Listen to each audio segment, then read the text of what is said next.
elaborate processions of monks and 3 Amrit Snans. This year's Mahakumbh, with a rare celestial alignment that occurs every 144 years, was like no other in the history of Bharat's civilization. For 45 days, the Mahakumbh was the Sangam of Sanatan pride, no less, viewers. A gigantic, ek hai to safe hai snub to Sanatan baiters, to negativists who worked overtime to build negativity around the Mela with a view to dissuade pilgrims from visiting. The disparaging things that were said have perhaps never ever been said about the congregations of other religions, viewers. No one has ever said this about the Kumbh, the Hajj, several others around the world, viewers, pilgrimages undertaken by Christians and people of other faiths. Here's a sample of the comments, the underhand comments, the overt broadsides that were launched at the Kumbh, viewers. The first, of course, which will perhaps be indelibly imprinted in all minds, is what Mamata Banerjee said. She said, Mahakumbh is now Mrityu Kumbh. There is no planning, systems in place for rich and VIPs, no arrangements for poor at the Kumbh. BJP sells religion and divides the country. This is what she said, viewers, a couple of weeks back. Then you had Akhilesh Yadav. The trust of all the devotees who came to Kumbh increased when Chief Minister said that we had made preparations for the arrival of 100 crore people for Mahakumbh. When people saw that big, rich and renowned people were being invited, their trust increased. The biggest lie is that which is the Mahakumbh, is happening after 144 years. His colleague, viewers, and his relative, Shivpal Yadav, came out and said government's money has been misused for PR. Such a government should resign. There is no mention of 144 years anywhere in the scriptures. Why was this ever even held? Lalu Yadav, viewers, another clansman related by marriage to Akhilesh Yadav, comes out and says, Kumbh ka kahan koi matlab hai? Faltu hai Kumbh. Is there any meaning to Kumbh? It is just meaningless. This is Lalu Yadav, viewers, RJD Supremo. But the believers shunned the negativity, celebrating their Hinduness. It was as if they were sending a collective message. And those that have heard it can't stop asking some questions. They can't stop posing some questions. And tonight, viewers, we're going to pose them to a galaxy of interesting and well-known panelists. My first question, viewers, is the record attendance of Hindus at the Mahakumbh a sign of their faith in the Yogi administration? Remember what was said? That Yogi's done a horrible job. He can't even protect lives. No use going. Because it's become a Mrityu Kunj. The water, in fact, is pullulated, they said. Polluted, filthy, they said, with the carcasses of the dead. This is what was said, viewers. Second question, if India blocked Neta's statements about the pathetic organization and callous attitude of Yogi government to pilgrims were credible, what explains the record turnout? Have they all been disregarded? Have Hindus responded to warnings flagging the threat to their way of life by putting on a show of unity? Very important, viewers. Is the record Hindu turnout an acknowledgement of Prime Minister Modi's Ek hai to safe hai message? And does the presence of Hindus of all stripes prove that caste barriers are now crumbling very quickly in our society, and those that are trying to resurrect them are not being heard? Viewers, these are some fundamental questions. Let's open this up. I don't want to waste time. We'll also be joined in just a short while by S. Gurumurthy, who is the editor of the Peerless Tughlaq. He will be with us in a short while. Live, in fact, from the Kumbh. He's attending a Shivir there, and he was there on Mahashivratri day. Today is, of course, the last day of the Kumbh. So let me open this up, and let me first begin with Mr. Khan of the Samajwadi Party. He's been here before on these debates. He's been a trenchant critic of Yogi Adityanath. So I suppose the first question should go to him. Now, Mr. Khan, today itself, more than 1.5 crore people showed up. Overall, as you know, the number has been well put out there, represented by the UP government. It's crossed 65 crore people. You just do the math on that, that's almost 1.5 times the entire population of the United States. In fact, it's the population of the United States and Western Europe put together. In 45 days, they came and they went. I have not seen a modern migration of people at this level anywhere in such a short period of time. And is this record attendance of Hindus at the Mahakumbh a sign of their faith in the Yogi administration? It's a simple, straightforward question to you tonight.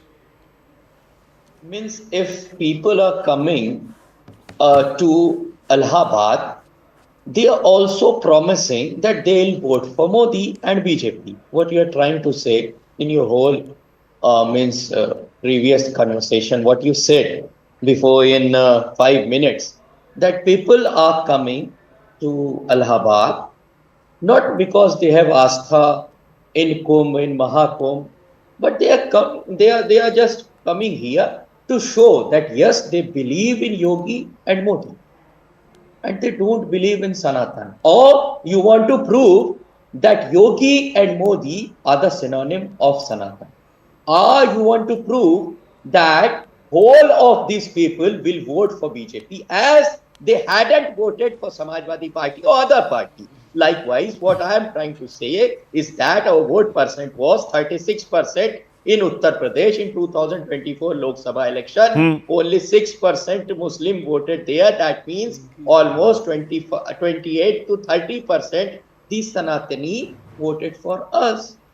So why you are trying to create such a line that people are coming there, going there, they have their astha. We are putting question on BJP because they have mismanagement of administration, law and order, all those things over there. We are putting. So you're saying, what are you saying? I'm not understanding what you're saying. Please explain what you're saying. In a single line. To say, in a single line, BJP and Modi, Yogi, they are not the synonym of Sanatan. You cannot replace them. Sanatan is a religion, they are party. People of India, they believe, they have believed in Allahabad, they are coming to take that holy dip. So who's denying that? Did you not hear? 1 in 2 Hindus in India, a total of 65 crore people, elaborate processions of monks and 3 Amrit Snans. This year's Mahakumbh, with rare celestial alignment that occurs in every 144 years, was like no other in the history of Bharat civilization.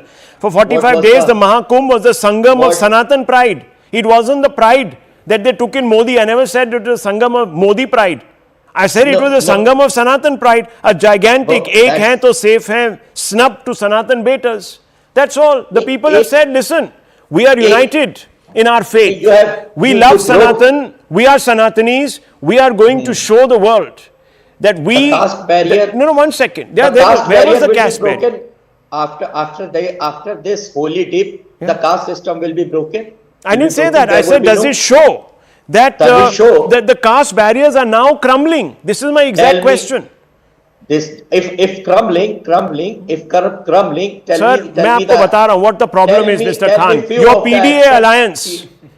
PDA alliance, the glue has got washed away by this tsunami of astha, by this tide of astha. That's the problem. Your PDA is coming across, and you know, viewers, let me tell you, look at how excited this gentleman is getting. Now, one second. How, sir, sarcastic you are, how underhand you are, how under the belt you have gone. Listen to this, viewers. Listen to this. These gentlemen are really worried tonight. They're very worried because their politics is built on caste. To tell people that, you see, this caste and that caste is oppressed by another caste, and so on and so forth. Now, when all these castes come together, their theory is going to be disproved. Now, I am not saying, viewers, that all these Hindus who have attended will vote for the BJP. I never said that. These people have assumed it. All I'm saying is, viewers, that what was said about this great faith and tradition is crumbling, visibly crumbling. They said no two Hindus can stand together. Dr. Ranganathan, am I wrong? When they said all these things, who were they talking about? When they made it about Yogi and they made it about Modi, how can I not ask that question? If people haven't believed them, haven't listened to them, haven't listened to their dire warnings, their portentous warnings, what am I supposed to assume? That people don't, I'm sorry, care two figs about their opinion. Basically, that's what it is. No doubt. Good evening, Rahul, and good evening to my fellow panelists. There are two issues here, but before I do, can I just gently rebut my good friend Tariq Saab's offhand comment कि कुंभ के बाद क्या cast खत्म हो गई है? By that logic, जो हज पे लाखों करोड़ों मुसलमान जाते हैं, उसके बाद क्या शिया, सुन्नी, अहमदियाज, सूफीज सब एक हो जाते हैं? So what kind of specious comment was that, Tariq Saab? That's illogical. But anyway, now a couple of points out here, Rahul. Number one, you are absolutely right. The fact that almost half of India and half of Hindus have assembled there, twice the population of United States of America within a span of a month on a coast river line which is a kilometer long. 650 million Indians, Hindus, Christians, Muslims, Westerners, everyone has assembled there. What more proof of unity do you want in humanity? Not just India, Rahul. Please, and that point has to be emphasized. And all those people who revel in creating a division, not just amongst the world community, but amongst Hindus as well. Out of those, majority would be from the OBC, from the Dalits, from the scheduled caste, from the scheduled tribe. They've all embraced one of the cornerstones, the civilizational endowment of Hinduism. And all those leftists and darbaris who keep on saying, look, abjure Hinduism, because all Hinduism does is give you caste and discriminate. Well, all those people supposedly being discriminated against are there in millions, tens, hundreds of millions. So this is a fitting response to anyone who wants to create disunity amongst or break up Hindus, number one. Number two, you talked about the abuses that have been showered. Well, here I am a little bit of a variance. Let me explain. There is no doubt that everyone has abused Hindus and Hinduism, and everyone revels in it. And if you look at it in a very, arcane way, Hindus have gotten used to it, Rahul, because the fact of the matter is nobody dare abuse anyone else from other religion. I mean, if things that have been said about Kumbh were said about festivals of other religion, there would be Sar Tan Se Juda, mobs on the streets right now, baying for not just anybody else's blood, but Mamata Banerjee's blood for all you care. The point I'm trying to make is that Hindus have learned to shrug off these abuses like it's like water off a duck's back. It doesn't matter because everyone's done it, and the hatred for Hindus has been perfected to such a form that it is now two strands, open appeasement for Muslims and open discrimination against Hindus. They're intertwined. It's impossible to disentangle the two. Every political party is doing it. No, what I want is an answer from the ruling dispensation and my good friend Pradeep Bhandari. It's a simple question. What hurts Hindus more? The nonchalant abuses that are showered upon them every day, or the legal and constitutional discrimination that this government is also perpetuating against Hindus every single day? So does somebody calling Mahakumbh a Mrityu Kumbh hurt me more than the fact that the perpetrator of the 1984 Sikh genocide has been given 2 life sentences yesterday? Yeah. Whereas the same Supreme Court refuses to open cases of criminality against those who perpetrated the Hindu genocide 6 years later, saying too much time has elapsed. What hurts Hindus more? Is it the Places of Worship Act? Dr. Is it Ranganathan. the Waqf Act? Is it 5 or 6 constitutional and legal amendments that are hurting us more than mere abuses? Dr. Ranganathan, depends on which Hindus, because there are plenty of Hindus appearing in court trying to block just about every reform that will actually give Hindus ownership of their faith. So unfortunately, I hope that this melting pot, really, viewers, of Hindu Astha will also have a transformative effect on some of those Hindus who still stand between Hindus and, let's say, ownership of temples and other discriminations that Dr. Ranganathan has spoken about. I just hope that happens, and that was a question I was framing, because Hindus have taken ownership of their faith, it's quite clear, but the government isn't allowing them to take complete charge. Now that I'll come to as a third part. We also have S. Gurumurthy ji joining us. But Manojit Mandal, before I bring S. Gurumurthy in, I want to ask you a couple of questions. Manojit Mandal, the party that you support ardently, the boss of that party, Mamata Banerjee, and the Chief Minister of Bengal, she holds both titles with great aplomb. She came out and called this a Mrityu Kumbh. Now, if it was a Mrityu Kumbh, why did people of so many different denominations, apart from Hindus, and Hindus themselves, of different stripes, castes, classes, etc., all show up in record numbers? I mean, 1 in 2 Hindus from India, perhaps even more than that, have attended.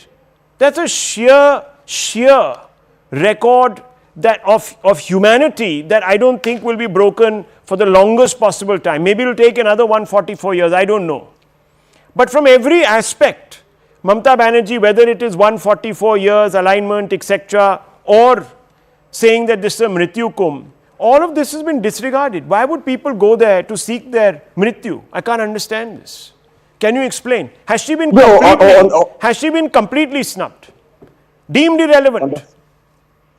On the first count, we are no longer astounded by the distorted media report. She called it Mrityu Kumbh, but only after showing her respect for the whole event. Specifically, when people are dying like flies, either in the streets of Delhi or in the station of Delhi, because of the mismanagement, because of the misgovernance of both the center and the state, we have to call it out. We have to criticize the government for their mismanagement. And if you say that the people who died were lesser Hindus than all those VVIPs for whom there was an absolutely different kind of benefits given, then God save this country and save the real Hindus. There are real Hindus in this country and there are fake Hindus in this country. Like there are Hindu channels in this country, there are secular, quote unquote, or non-religious channels in this country. Who is a like secular, there are non-Hindu secular leader in this country? Can you give me an example of a secular leader? Anchors in this country. Mandol Saab, can you give me an example of a towering secular personality? Hindu anchors in this country. Who is a towering personality who is secular political personality? The towering secular personality in this country. Obviously, you take her name, you hate her. Who is that? What's her name? Of your heart. Mamata Banerjee, is it? Now, viewers, I'll give you an example of Mamata Banerjee's secularism. Yes. Today, viewers, the Kolkata Municipal Corporation. Today, the Kolkata Municipal Corporation, viewers, and I tweeted this. Kolkata Municipal Corporation removed from all, hang on, let me now finish. This is secularism. This is a secular Mamata Banerjee. Now listen to the example, viewers.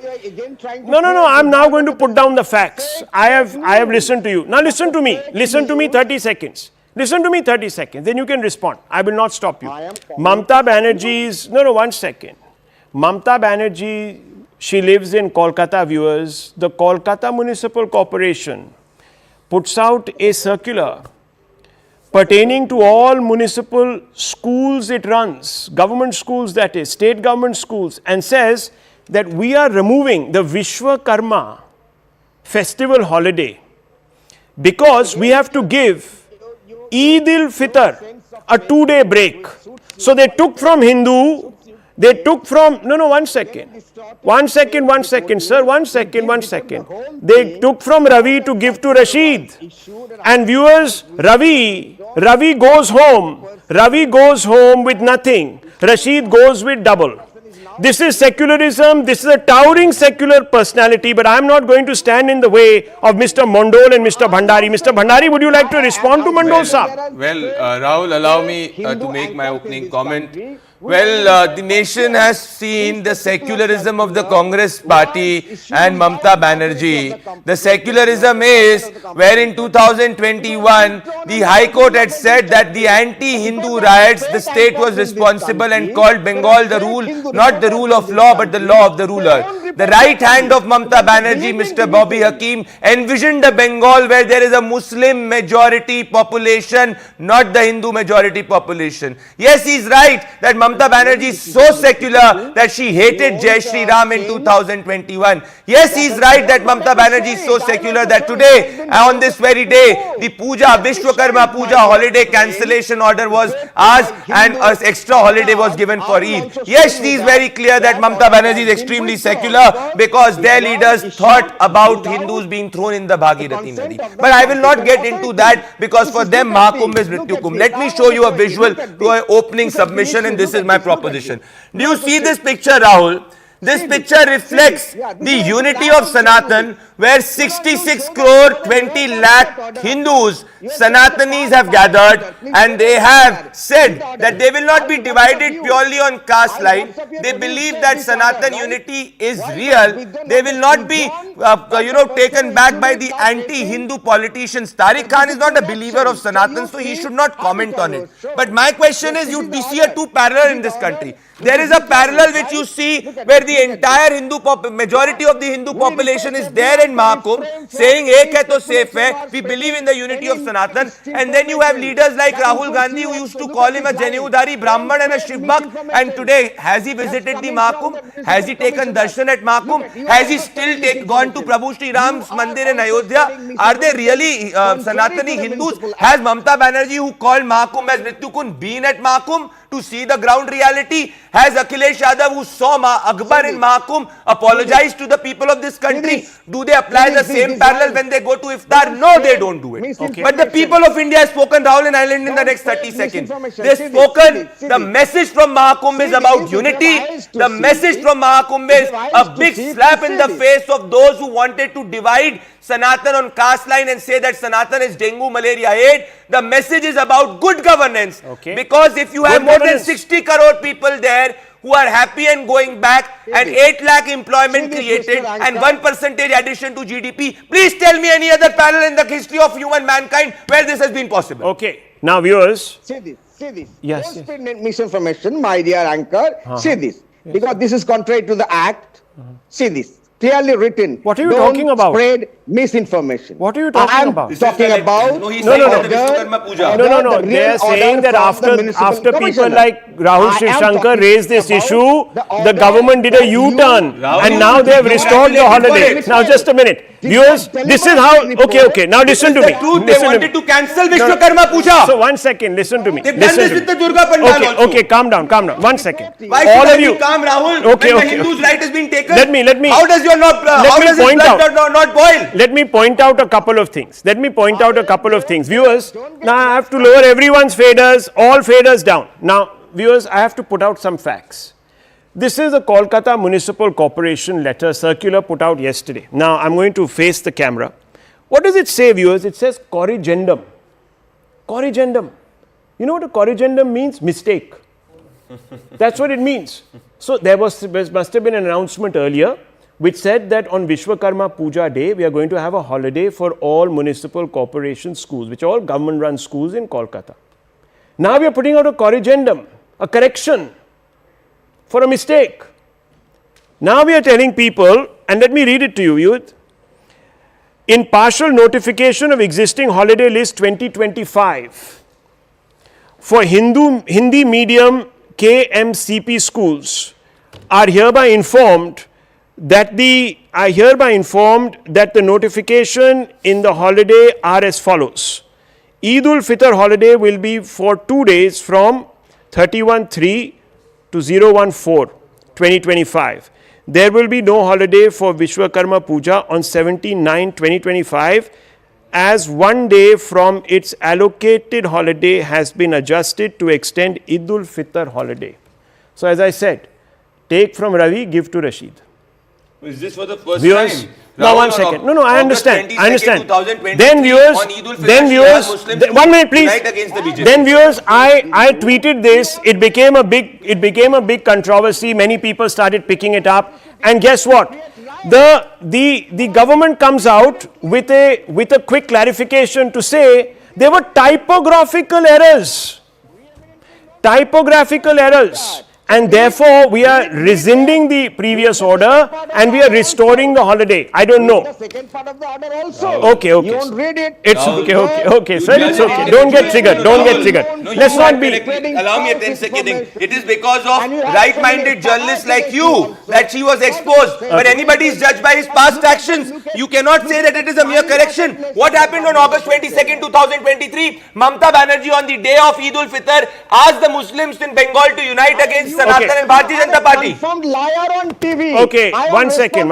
It's fine, sir. It's fine. It's You okay. are It's a okay. confirmed Lower liar everyone's on faded. I want to TV. quickly go across to S. Gurumurthy, who's the editor of the Peerless Tughlaq. He joins us. And viewers, he joins us from the Kumbh. So this is a very important conversation we're having from someone who has just taken the Snan a short while back. Mr. Gurumurthy, thank you very much. You look very good after you've taken your dip, looking very refreshed. 65 crore Hindus, or more than 1 out of 2 Hindus, and that includes you, Mr. Gurumurthy, have taken a dip at the Sangam. What has brought so many Hindus to this Sangam, sir? In record numbers, never seen before. See, it is something which you have to experience.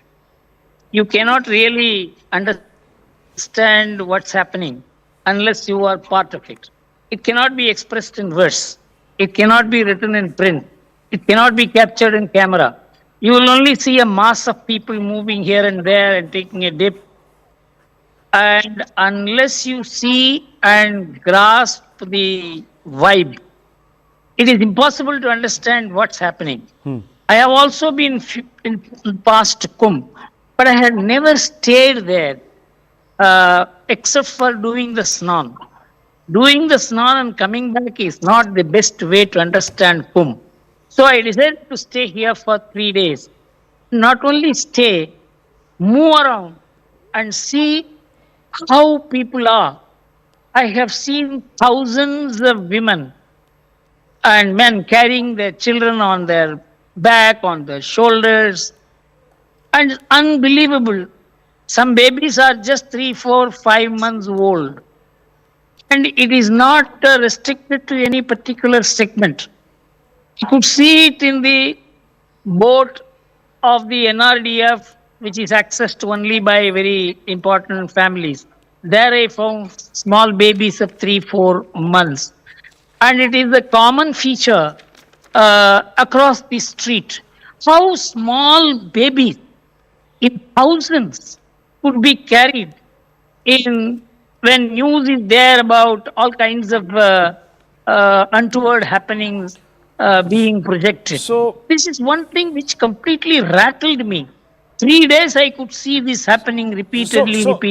So, Mr. Gurumurthy, you're saying that this is a Kumbh of Sanatan pride, a visible support for Ek Hai To Safe Hai messaging. Is that what's happening there?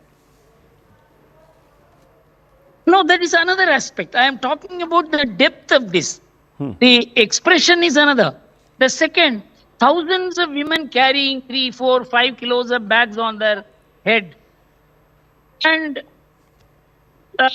the sons and daughter-in-laws lifting old people for the dip. You know, these are all things which go far deeper to imply the social, familial, and cultural cohesion that exists in our society. This shook me. Actually, tears came out of my eyes when I saw all this. And they came without any place to stay. Where I am saying the Shivir, right opposite, in front of it, there are 200 people lying down at all times. And with children, and they are being fed. The entire society has risen up to how to feed crores of people. It cannot be done by any organization, cannot be done by any market, it cannot be done by any government. Government cannot organize this. Government can only facilitate this.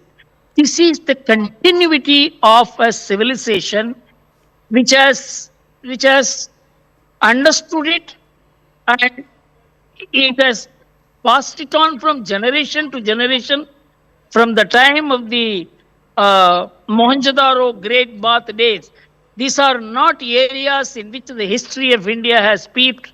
And I can tell you, I'm not just emotional.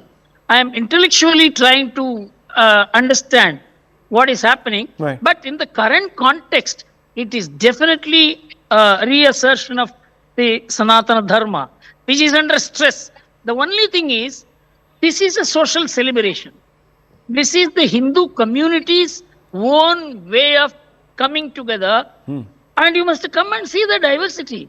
I went and saw the Naga sadhus. They are not just naked men.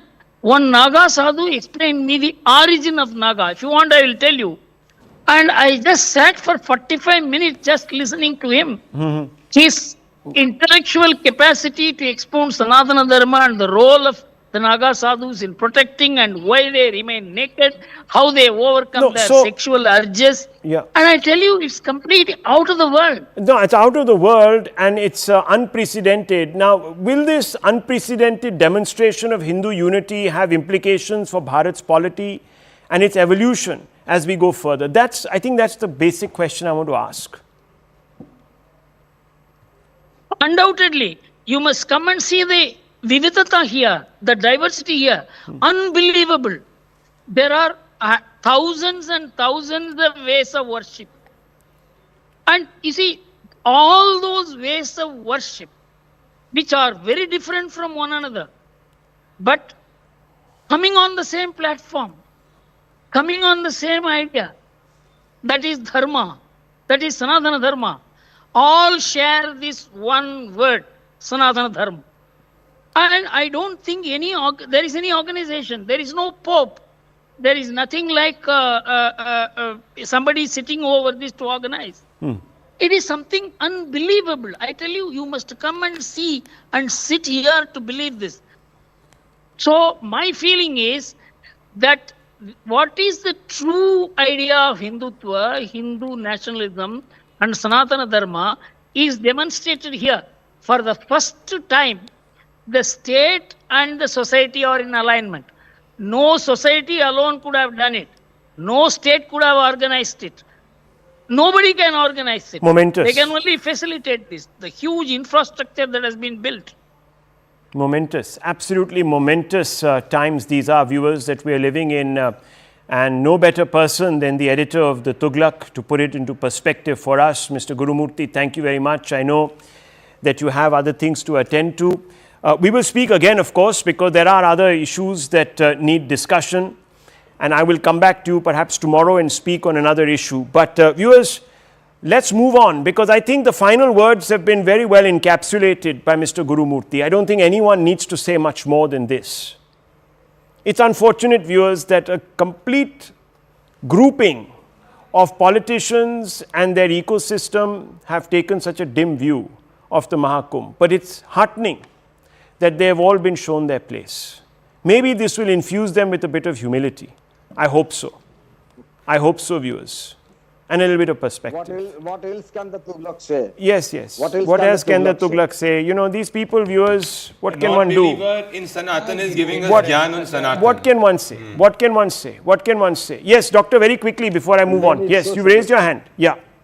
No, but couple of points. Yeah. Professor Mandal, why be bitter on such a wonderful day, on a wonderful occasion? Mr. Gurumurthy was talking something so beautiful and philosophical. And here you are being negative all the time. But people who were killed. Maybe we shouldn't give so much airtime now. Maybe we should just, you should let it go. Rahul, it's a momentous occasion and a momentous day for our civilization. Yes. So let's. It's not about mere polity. Those who do not believe in Bharatiya civilization like Rahul Gandhi, Akhilesh Yadav and Mamata Banerjee will not understand it. But let me also tell you, viewers, that, there is a time and a place for politics. Perhaps today it isn't. But I leave it at this. I want to move on because there is something significant that we must talk about, viewers, tonight.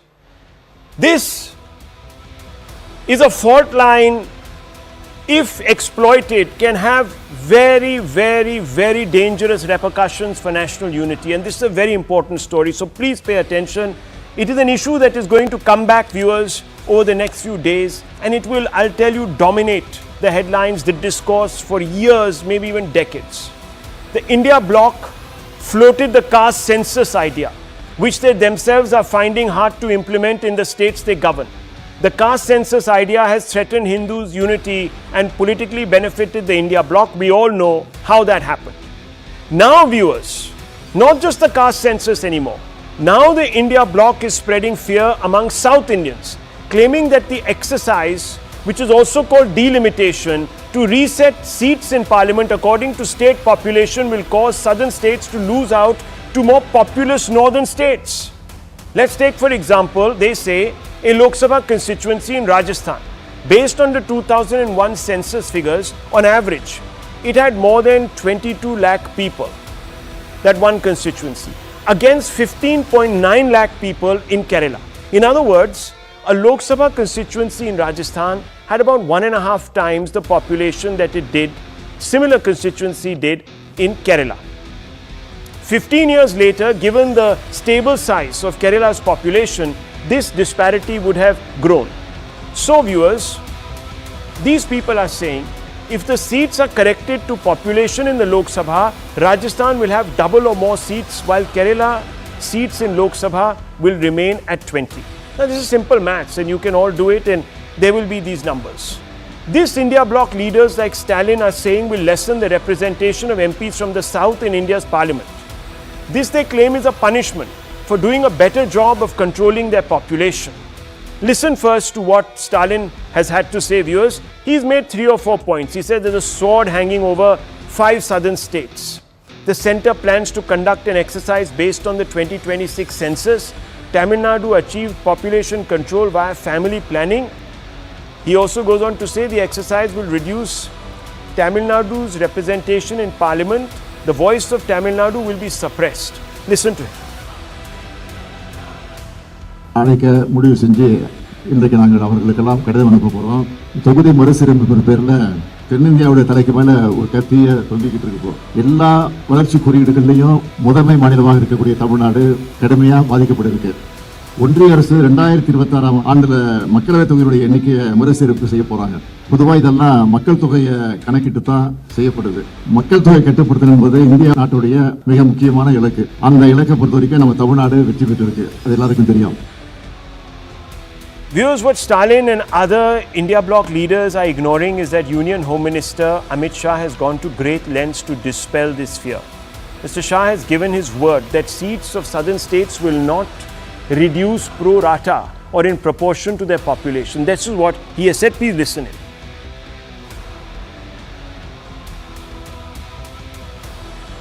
के सभी राज्यों की जनता को आश्वस्त करना चाहता हूं कि मोदी जी ने निश्चित रूप से आपके सभी हितों की रक्षा कर डिलिमिटेशन में आपका एक भी सीट प्रोरेटा कम न हो और जो बढ़ोतरी होगी इसमें उचित हिस्सा दक्षिण भारत के राज्यों को भी मिलेगा.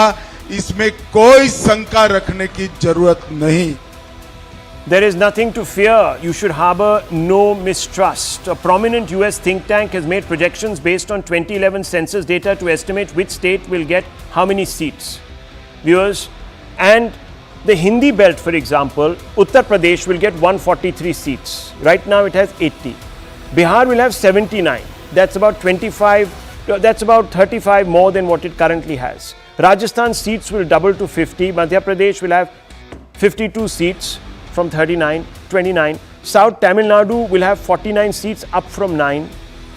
AP and Telangana, that is AP and Telangana will have 54 seats in total. Karnataka 41, that number also increases. Kerala, however, will remain at 20.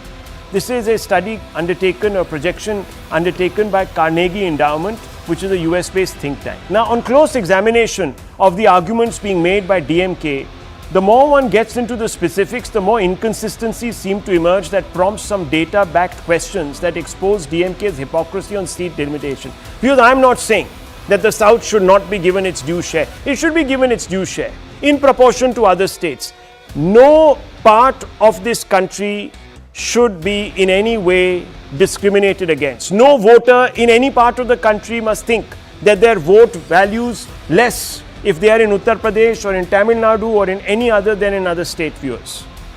But viewers, here are some facts that we need to talk about because it does show that there is something more at work than just concern.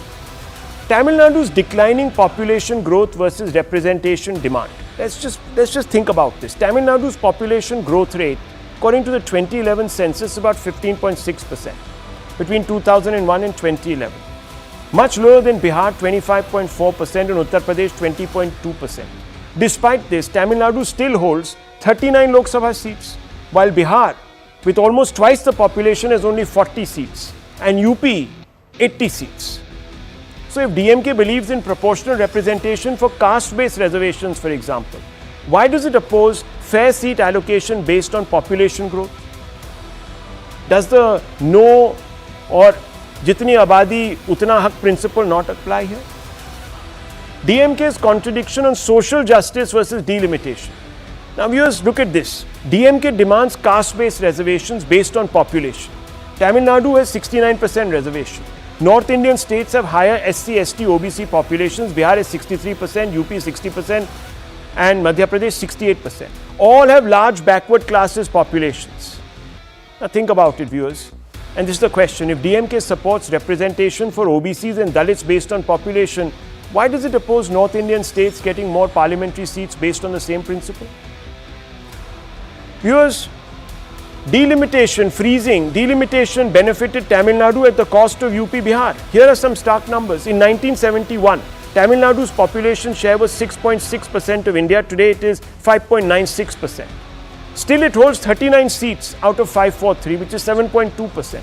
Meaning Tamil Nadu is overrepresented in parliament compared to its population. In contrast, UP has 80 seats for 16.5% of India's population. It's underrepresented. If DMK truly believes in democracy, why does it oppose the correction of this historic imbalance? Then viewers, there's unequal representation inside Tamil Nadu. Chennai is 3.5% of Tamil Nadu's population but gets 5 out of 39 Lok Sabha seats. Rural areas like Ramanathapuram and Virudnagar are underrepresented. If DMK is truly against unfair seat allocation, why hasn't it demanded internal seat redistribution within Tamil Nadu itself? There are several other inconsistencies, but I don't want to stand in the way of an informed debate. So let's open this up and let me just quickly bring in Dr. Raman. Of course, we also have a representation, Veera Vignesh from Vijay's party. And we have Dr. Ranganathan and we have Pradeep, who is Mr. Bhandari from the BJP. So let me just open this up. Dr. Sumansi Raman, look, we can't have different yardsticks, political yardsticks. And I'm not saying that any state should be disadvantaged in any delimitation exercise. So we have Mr. Amit Shah's word. He's saying that the Prime Minister is committed to ensure that any delimitation exercise will in no way have an impact on reducing the representation of Tamil Nadu. So let's take it at face value. But I want to ask you a question. If DMK believes in proportional representation for caste-based reservations and it wants a caste census, why does it oppose fair seat allocation based on population growth? Jitni abadi utna haq? Yeah, Rahul, first of all, let us understand this is not about the DMK. This is about every political party which wants to have any connect with the people in southern India. They will have no choice but to take that stand, and that is what we have seen KT Ramarao already coming out in support of this. The CPM in Kerala has already expressed reservations on this earlier, and Mr. Naidu and others will have no choice. I mean, they will be cleaned out in their states if they are going to support the delimitation in its present forms and the losing of representation. This is a common point of view of all the southern states. Let's make no mistake about it. And that delimitation must proceed purely on the basis of population numbers is simply something which the states will not accept. Let's look at the whole thing in a historical perspective. The central government gave population control program. It was the center which went town to town saying that hum do, hamare do in those good old days, and subsequently push the population control program.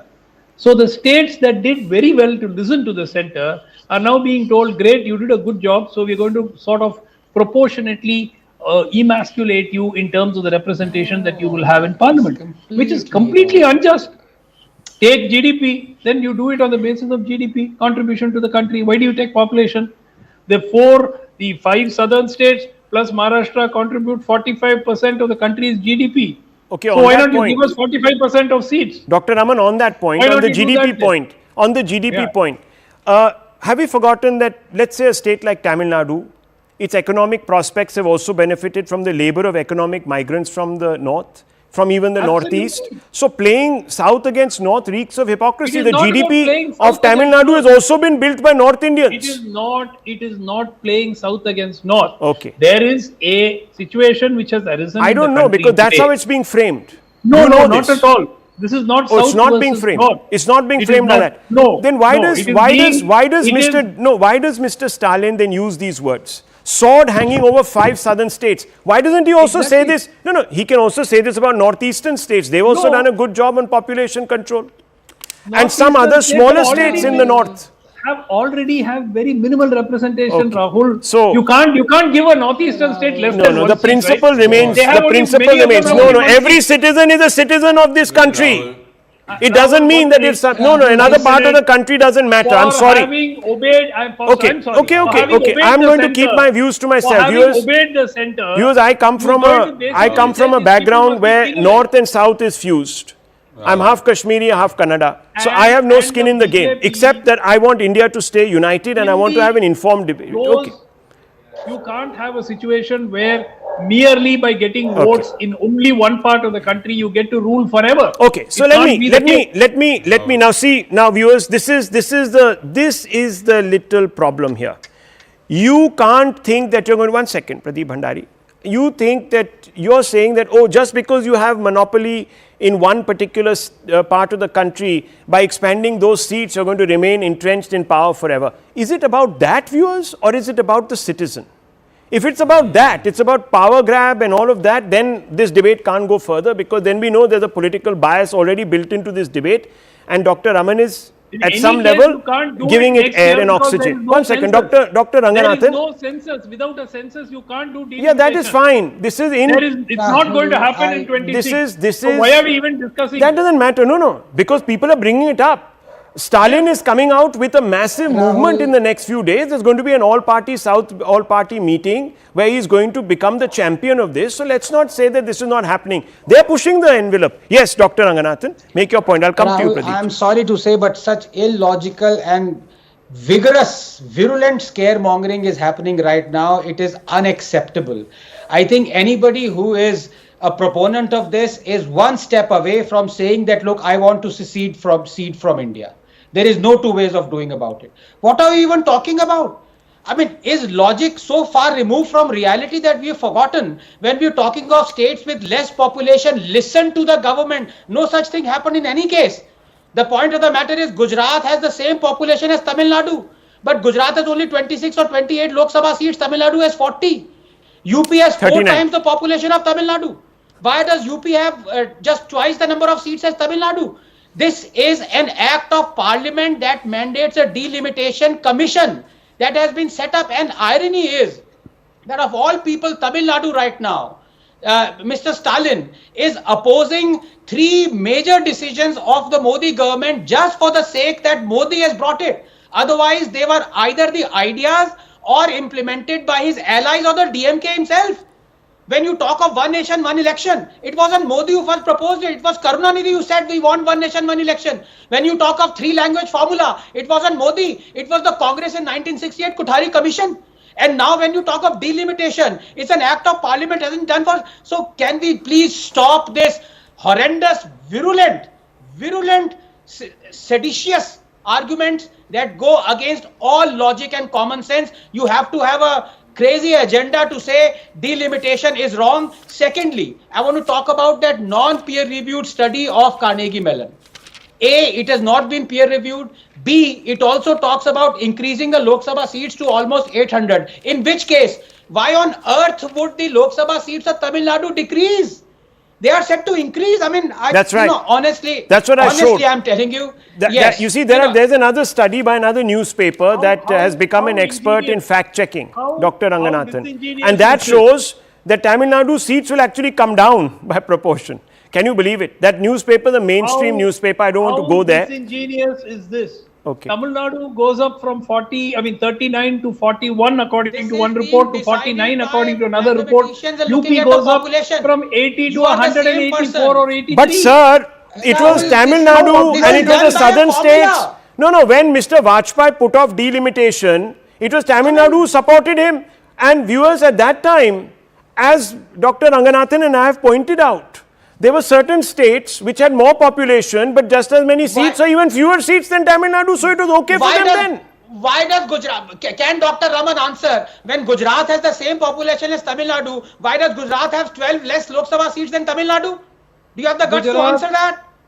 Gujarat has a population of 1.6 crore less than Tamil Nadu. So for your kind information, they would probably... 1 second.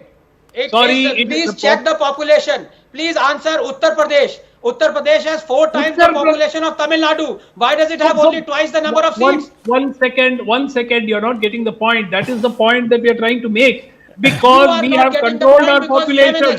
We have controlled the population. Because nobody is trying to divide the country. Illogic. You are trying to divide as you divide people. Let's open this up. Let's not get stuck between two panelists here. Okay, one second. Dr. Raman, 1 second. There are certain obvious facts that we have put out and the maths is not wrong. So let's not bring so much doubt. TVK spokesperson is there. Yes, Pradeep Bhandari, make your point. I want to bring a response from Mr. Vijnesh. Yeah. Rahul, I think that Dr. Raman has forgotten the first 3 letters of the Constitution of India. And it says that we, the people of India. That is what the essence of the Constitution of India is. And I believe that Dr. Raman here is trying to run a very implicit seditious agenda. Point number 1, I was listening to you, Doctor. Relax. Please relax, Dr. Raman. Is this for the first time that we are talking about delimitation? No. Absolutely not. It goes back 1952.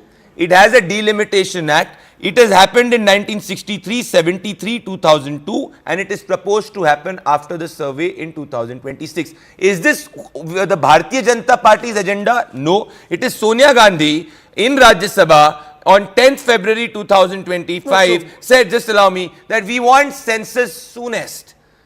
Point number 1. Point number 2, it's a hypocritical party like the DMK. Their hypocrisy was exposed in the 3-language NAP formula. They at a time wanted Urdu. Today, when you have 3 languages including Tamil, they were trying to run a division agenda. The real issue is that they are not able to speak on governance. This is why, like a typical opposition neta, they want fear mongering. So you're talking about a deflection? Yes, it's a deflection let me bring in. Because Tamil Nadu under Stalin, in 10 seconds I'll complete, 30% of the state schools have discrimination, maximum crime against Dalits in Tamil Nadu. ASA report tells you that Tamil Nadu schools are not performing well because of the government. The NCRB data tells you that every 2 hours a girl is sexually abused in Tamil Nadu. Stalin has been a failure. So you're saying to find this deflection. 1 second, let me bring in TVK. Let me bring in TVK spokesperson. Mr. Vijnesh, what's your response to the BJP tonight? This is a deflection on your part, he's saying. First thing is, this is a historical perspective in delimitation. Government of India's policy in 1970s, Srimati Indira Gandhi gave that you have to reduce the populations. The southern states are rapidly implement these schemes. Don't punish the people who obey the law. Mr. Vijnesh, can I ask you a question? 1 second, can I ask you a question? Have you not heard Amit Shah ji? He's come out and said there's going to be no reduction, pro rata. 1 minute, let me ask you a question. If you were so concerned about iniquity, there is a proposed One second. Why were you part of Vajpayee ji government? You were part of the Vajpayee ji government, the DMK was, which brought the 84th Amendment in 2001 to freeze the process. I'm not talking about you, I'm talking about the DMK. I'm talking about the DMK. Yes, I'm talking about the DMK, sir. I'm not talking about your party. Hypocritical party. Oh, they have joined with BJP for their power. Oh, wow. And BJP and DMK is 2 sides of the fake coin, sir. we speaking for the people of Tamil. Okay, so you're saying that DMK is a hypocritical party. So you're saying what I have started this debate by saying. Okay, well, thank you. Mr. Vignesh quoted Indira Gandhi. Indira Gandhi, for political reason, had delayed the 1976 delimitation because she feared that she could give the opponents a chance. Yes, we and are even acting in national Vajpayee interest. Even Vajpayee did. Even Vajpayee put it off till 2026 viewers, and the DMK was in government at that time. Yes, Dr. Ranganathan wants to come in. Dr. Raman also wants to come in. Vignesh is also pitching in. Sir, if delimitation implemented, only 4-5 states of India will monopolize the national power. Okay, now please, 1 second, sir. We've heard this. It's a specious argument. 1 second. Do you support the caste census, Mr. DDK? Do you support the caste census? Do you support the caste survey? Sir, yes, don't compare uncomparable, sir. Oh, don't compare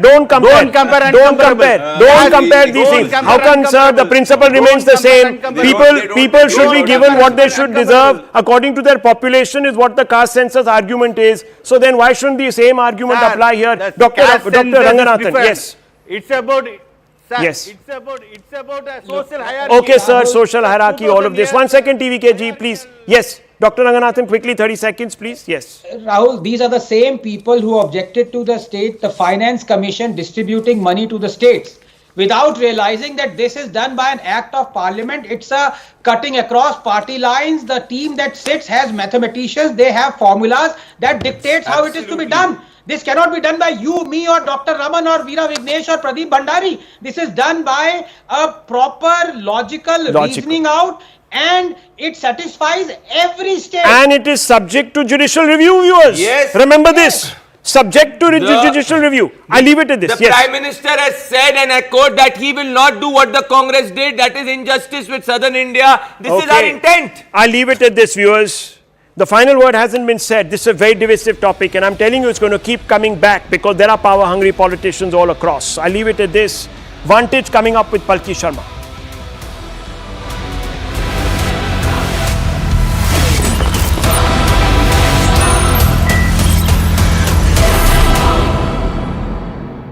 Presented by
namaskar. This is First Post and you're watching Vantage with me, Palki Sharma.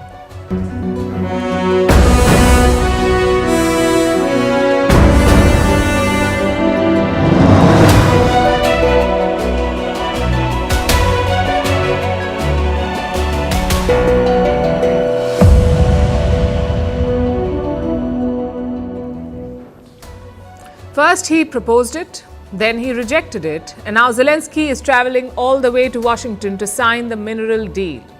What explains the turnaround? We'll discuss that tonight. Also, how Europe is amping up its defence expenditure. Why Elon Musk is facing a rebellion of sorts in the US government. Why there's speculation in the US media about Donald Trump's health, featuring a black patch on his hand that he's apparently trying to hide with makeup. Will Washington drop Canada from the Five Eyes Intelligence Alliance? India can tell from experience that Canadian intel is dodgy. What are the new gold cards that Trump is introducing? Will they turn the American dream into an exclusive VIP lounge? How China is sabotaging critical undersea cables in the Taiwan Strait? Why Indian political leaders are berating Air India on social media? How the US is cutting aid to save costs, but has cleared, in fact, military aid to Pakistan for F-16 jets. And this comes days after Trump tried to sell F-35s to India. And what's the mystery disease linked to eating bats that has killed